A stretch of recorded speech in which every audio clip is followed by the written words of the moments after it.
Chavara block panchayat ക്ഷീരകർഷകർക്ക് കാലിത്തീറ്റ വിതരണം ചെയ്തു. ജനകീയ ആസൂത്രണ പദ്ധതി പ്രകാരമാണ് കാലിത്തീറ്റ വിതരണം ചെയ്തത്. ചവറ ബ്ലോക്ക് പഞ്ചായത്തിലാണ് ജനകീയ ആസൂത്രണ പദ്ധതി പ്രകാരം ക്ഷീരകർഷകർക്ക് കാലിത്തീറ്റ വിതരണം ചെയ്തത്.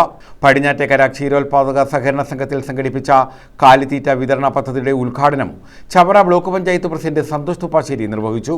നിരവധി കർഷകർക്ക് ഒരു പരിധിവരെ പൂർണ്ണമായും പൂർണ്ണ സഹായം കിട്ടിയെന്ന് പറയാൻ കഴിയില്ല.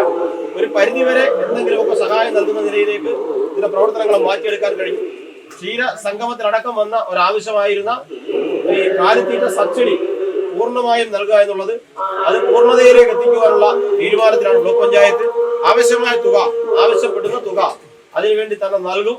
അതുകൊണ്ട് ക്ഷീര കർഷകർക്ക് പാൽ സബ്സിഡി എന്നുള്ള കാര്യത്തിൽ ഒരു കുറവുണ്ടാവില്ല. വികസന standing committee chairperson U Prasannan Unnithan അധ്യക്ഷത വഹിച്ചു.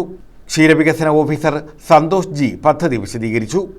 ജില്ലാ പഞ്ചായത്ത് അംഗം എസ് സോമൻ, ജോസ് വിമൽരാജ്, അനസ്നാഥയ്യത്ത, ഫൗസിയ എം, എൻ ദിവാകരൻ തുടങ്ങിയവർ പങ്കെടുത്തു. News bureau, Chavara.